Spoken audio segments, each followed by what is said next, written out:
Mauro, bom, esse é o grande jogo do campeonato até aqui, do ano. Você tem falado, esse jogo não decide nada, mas pode ajudar a decidir. Pode encaminhar o Palmeiras, pode botar o Flamengo de novo forte na disputa, tá forte ainda. A pergunta é, o que o Flamengo tem que fazer? Ganhar. Na sua opinião? Diria João Saldanha, ganhar. Acho que o Flamengo tem que fazer um bom jogo, como fez na maioria das vezes contra o Palmeiras em casa. O Flamengo não perde para o Palmeiras em casa, jogando no Rio de Janeiro há quase 10 anos, né? Ano passado mesmo eliminou o Palmeiras na Copa do Brasil porque venceu em casa muito bem. Poderia até ter feito mais gols, um jogo que o Palmeiras nem chutou nenhuma bola na direção do gol. O Flamengo é um time que concede poucas oportunidades, vai enfrentar um ataque muito melhor do que a maioria daqueles que enfrentou na temporada. Então vai ser desafiador, mas acho que vai fazer um bom jogo, como sinalizou contra o Botafogo, né? O Flamengo vinha com uma média muito fraca de aproveitamento das finalizações.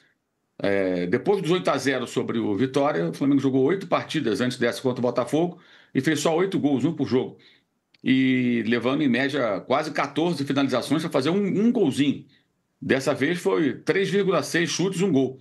Então teve um alto índice de aproveitamento, foi um progresso significativo.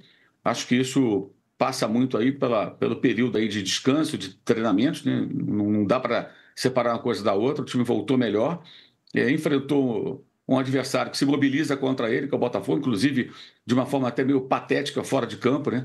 Algumas faixas constrangedoras que alguém manda colocar lá no Newton Santos. Meu Deus, que coisa, que vergonha alheia daquilo.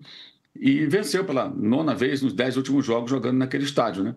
Mesmo com o piso de plástico, o Flamengo vai lá e ganha do Botafogo muito mais do que no Maracanã. No Maracanã, os 10 últimos jogos são 5 vitórias do Flamengo, 3 do Botafogo e 2 empates. Lá são, no Newton Santos, 9 vitórias do Flamengo e só uma derrota, aquela de 4-1 do ano passado, com muitos erros do Tite, né? Erros que no domingo o Felipe não pode cometer. Ele que foi muito bem no jogo da quarta-feira, né? Porque as mexidas foram importantes, jogadores que saíram do banco participaram dos gols, e acho que no domingo a chance do Carrascal começar como titular é bem significativa. O Samuel Lino talvez perca a posição, não vem bem, e o Carrascal está realmente muito bem, dando assistência em praticamente todos os jogos que entra, e acredito que ele tenha a oportunidade de começar jogando. Aí existe a dúvida sobre o Saúl, tem uma dor no pé, não é uma lesão grave, mas eles estão com muitos cuidados para que isso não piore, ainda mais no caso de quarta-feira, por ser no piso de plástico, o Flamengo meio que o preservou. No domingo pode ter o De La Cruz também. E foi importante a volta do Eric Pulgar, né, que jogou muito bem no tempo que esteve em campo. Claro, tendo ainda a saída do Everton Araújo, que é um rapaz que se esforça, tem lá os seus predicados, mas é tecnicamente bem inferior. Foi muito, muito boa a volta do chileno. Ele atuou muito bem no tempo que esteve em campo, e isso é bem relevante também. Ou seja, o elenco está praticamente todo nas mãos, à disposição do técnico, né? E o Pedro, que desperta os debates estranhos, né? Porque o Pedro hoje parece o Gabriel de um tempo atrás do Flamengo. Existiam os Gabizetes, agora os Pedretes. Então, quando o Pedro joga bem, ele não pode ser reserva, não pode... Sim, mas ele vinha errando muito, perdendo gols, falhando. Se você pegar o caso do Palmeiras, o Vitor Roque teve um começo muito ruim, o Flaco muitas vezes foi até subestimado, achavam que não podia ser o titular, por isso foram buscar um outro centroavante, acabou que ele, na bola, ganhou uma posição para jogar do lado desse novo centroavante que é o Vitor Roque. O Pedro vinha na fase ruim, perdendo gols contra o Vasco, contra os Estudiantes nos 2 jogos, os gols importantes contra o Atlético Mineiro na Copa do Brasil, gols que o cara como ele não costuma perder. E um pouco displicente em alguns lances. Dessa vez jogou sério, mesmo assim, andou fazendo uma gracinha lá quando estava 1-0, perdendo uma bola no campo de ataque, que proporcionou um ataque do Botafogo. Se esse gol ali, nós estaríamos falando sobre isso, o jogo poderia ter mudado. Mas, enfim, foi uma boa atuação e acho que no domingo o Felipe tem que repetir o que ele fez na preparação para esse jogo, contra um adversário diferente, mas com mais jogadores à sua disposição. Muito bem, e com o Pedro, muito provavelmente. O Danilo Lavieri, vai jogar informação... titular. Oi? Vai jogar, claro. Uma informação importante para você. Audiência brutal? Passamos já. Ah, é? Passamos, já estamos 20% a mais da audiência brutal já. Demoramos um pouquinho, mas vamos lá. Não, tá ótimo. Agora, Danilo, a pergunta para você é a inversa. O Palmeiras, o que o Palmeiras tem que fazer? Tem uma questão sobre a melhor maneira de se defender contra o Flamengo é impedir que o Flamengo fique com a bola. É uma boa dúvida, porque em todos os últimos jogos, Palmeiras e Flamengo, a gente via o Flamengo no momento claramente melhor, variava um pouquinho entre um jogo e outro, mas sempre o Flamengo estava no momento melhor. Dessa vez, acho que o Palmeiras chega um pouquinho melhor, para uma sequência melhor, com uma grande fase do seu ataque. A questão é que o Palmeiras vai enfrentar o desafio da melhor defesa do campeonato, né? Então, temos o desafio de a melhor defesa enfrentar um ataque que não enfrentou até agora, mas esse aí serve para o Palmeiras também, né? O Palmeiras não enfrentou uma defesa tão segura quanto a do Flamengo até aqui, neste momento de muitas goleadas. Eu tenho para mim que o Abel não vai simplesmente repetir o time, eu acho que ele vai fazer alguma mudança, de repente pôr o Andréas aberto pela direita, tirando o Veiga do time, reforçando o meio de campo, jogando com Martínez e Aníbal, jogando com Aníbal e Bruno Fux, porque foi a grande surpresa dos últimos jogos aí, jogando muito bem. Eu acho que alguma coisa diferente ele vai fazer, ele não vai simplesmente repetir o que tem sido feito nas últimas partidas. De repente entrar com o Alan, porque eu acho que a grande lacuna aí desse time é o que ele vai fazer no lugar do Veiga. Eu não vejo o Veiga preparado para uma partida como foi contra o Flamengo. O Veiga vem dando pequenos sinais, vem melhorando, mas não tem condição para mim de jogar esse Palmeiras e Flamengo, porque mostrou no primeiro tempo do Palmeiras e São Paulo que num jogo um pouco mais pegado, um pouco mais intenso, não consegue responder. Foi o que aconteceu com o Veiga no Palmeiras e São Paulo. O Veiga foi bem contra o Juventude, foi bem agora nessa última partida contra o Bragantino, mas eu acho que num jogo desse nível o Abel vai acabar arranjando outra solução. Então eu tenho essa dúvida de como ele vai montar o time. E a dúvida da postura, né? Porque nos últimos jogos, todas as vezes que o Palmeiras enfrentava o Flamengo, o Abel colocava o Palmeiras com o bumbum na parede, para só marcar, para jogar fechado. Dessa vez eu acho que o Palmeiras tem capacidade de tentar ofender o Flamengo, de repente marcar numa pressão alta, tentar sair, atrapalhar a saída de bola. A postura do Abel é algo que me deixa bastante curioso até domingo, 4 horas da tarde, porque realmente o Palmeiras vive um momento que consegue massacrar os adversários na saída de bola, uma pressão muito rápida, recupera rápido a bola quando perde. Quero saber como ele vai agir contra o Flamengo. Até porque, vamos combinar que o empate fica melhor para o Palmeiras. Não que acabe o campeonato para o Flamengo. Não é isso que eu estou falando. Mas o empate para o Palmeiras é melhor do que para o Flamengo. Sem dúvida. Então, no final, eu acho que o Flamengo vai ter que se expor um pouquinho mais do que o Palmeiras. Muito bem, Arnaldo. E você? O que você acha? Qual é a sua projeção para esse jogo? De lado a lado. Bom, eu acho que vai ser um grande jogo, não vai ser a manchete do Danilo. não vamos nos frustrar. Mesmo que seja aquele jogo disputa por palmo de terreno e não seja um espetáculo de muitos gols e tudo mais.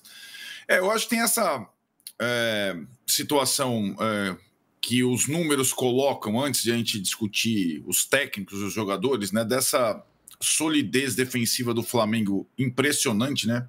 13 gols sofridos em 27 partidas, ou seja, é muito difícil vazar o Flamengo, mas o ataque do Palmeiras chegou ao nível do ataque do Flamengo, né? Pode ser representado pela dupla aí, cada dupla na sua enquete aí, Pedro Arrascaeta ou Vitor Roque e Flaco Lopes, e hoje talvez até o poderio ofensivo do Palmeiras seja maior que o do Flamengo. Isso é impressionante, né? A goleada que o Mauro lembrou do Flamengo sobre o Vitória, 8, o Palmeiras tem feito isso em série, né? Partidas seguidas marcando muitas vezes, né? Então, eu acho que o Palmeiras, na realidade, atingiu o nível top que o Flamengo tinha atingido antes, no início da temporada. E agora o Flamengo deu uma pequena oscilada e contra o Botafogo talvez tenha mostrado já um sinal de resgate, né? Os dois times são muito superiores aos adversários, né? Os times e os elencos, é uma diferença muito grande. E aí, talvez entrando na batalha dos técnicos, são técnicos muito diferentes, né? O Abel há muito tempo no mesmo time, o Felipe completando um ano agora, e não é comum completar um ano no comando do Flamengo, então não deixa de ser significativo também. O Felipe Luiz já tem um tempo de Flamengo, por incrível que pareça. Eu acho que a minha grande dúvida é mais a estratégia do Abel, como disse o Danilo, porque ele tem mais possibilidades nessa partida. O empate o interessa, literalmente, do que o Felipe, que em princípio, vai adotar o modo Flamengo de jogar no Maracanã. A minha dúvida em relação ao Abel, hoje ele tem um time tão bom ou melhor que o adversário. Muitas vezes, nesses anos todos que a gente descreveu de supremacia do Flamengo sobre o Palmeiras no Maracanã, o Abel tinha um time pior ou dizia ter um time pior. Então, agora não mesmo. Mas enfrentar o Flamengo de igual não significa necessariamente escalar o time mais técnico, o time mais ofensivo, o time, entre aspas, titular do Palmeiras. Não necessariamente. Para mim, o grande jogo do Palmeiras nesse ano foi aquele jogo contra o River Plate no Monumental, como visitante, em que o Abel surpreende colocando uma escalação, em tese, mais defensiva. Né? Foi o dia que o Andreas atuou de meia atacante. Né? Então, ele tirou um atacante e colocou o Andreas. E o Palmeiras jogou com o Aníbal, Lucas Evangelista, que não pode jogar, Andreas, Felipe Anderson e a dupla. Né? Então, eu estou aqui pensando o que ele pode aprontar de desconfortável para o Felipe. Nos jogos do Campeonato Brasileiro, especificamente nos grandes jogos, o Palmeiras ainda não fez um grande jogo contra os principais times do Campeonato Brasileiro. Essa é a questão, né? E é curioso, é o líder, e mesmo nos clássicos contra São Paulo e Corinthians, ele não fez grandes jogos. Talvez aquele primeiro contra o Corinthians foi bom. Em Barueri, né, no primeiro turno. Barueri não vale, com uma estratégia diferente, Danilo.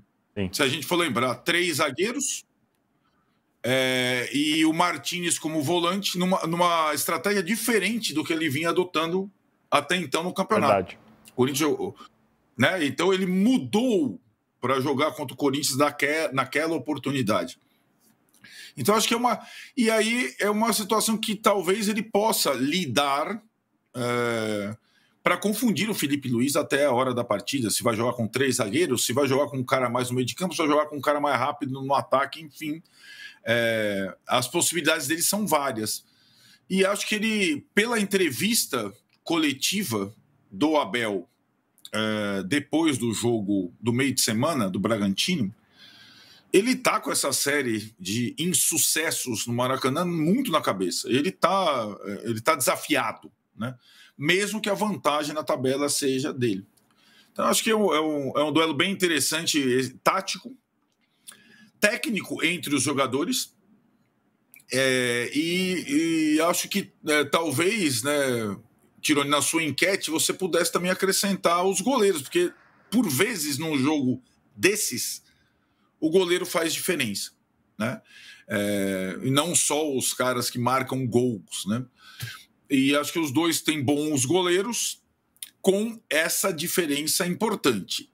A defesa do Flamengo, encabeçada pelo Rossi, praticamente não toma gols. Isso é estatístico. É impressionante. A gente está, acho que, normalizando. Mas 13 gols em 27 partidas é uma marca... Olha, raríssima, ainda mais num Campeonato Brasileiro como esse que a gente está vendo. O Palmeiras, mesmo na goleada, era 4-1, 4-1, 5-1, né? Não é o 0, né? O Flamengo não, o Flamengo é 0, 0, 0, 0, o tempo inteiro. Toma gol de ninguém, né? O Flamengo toma muito pouco gol, defesa espetacular. O Arnaldo falou sobre os próximos jogos, vamos colocar na tela aí o que vem por aí para Palmeiras e Flamengo, além do clássico. Cadê? Aí, ó. O Palmeiras terá o Flamengo, né? Claro.